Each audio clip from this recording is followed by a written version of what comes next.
كنتم خير أمة أخرجت للناس تأمرون بالمعروف وتنهون عن المنكر وتؤمنون بالله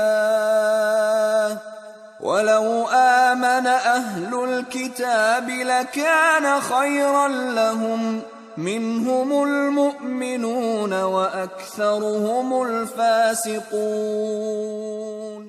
مومنو، جتنی امتیں یعنی قومیں لوگوں میں پیدا ہوئیں، تم ان سب سے بہتر ہو کہ نیک کام کرنے کو کہتے ہو اور برے کاموں سے منع کرتے ہو اور خدا پر ایمان رکھتے ہو. اور اگر اہل کتاب بھی ایمان لے آتے تو ان کے لیے بہت اچھا ہوتا. ان میں ایمان لانے والے بھی ہیں لیکن تھوڑے، اور اکثر نافرمان ہیں. You are the best nation produced as an example for mankind. You enjoin what is right and forbid what is wrong and believe in Allah. If only the people of the scripture had believed, it would have been better for them. Among them are believers, but most of them are defiantly disobedient.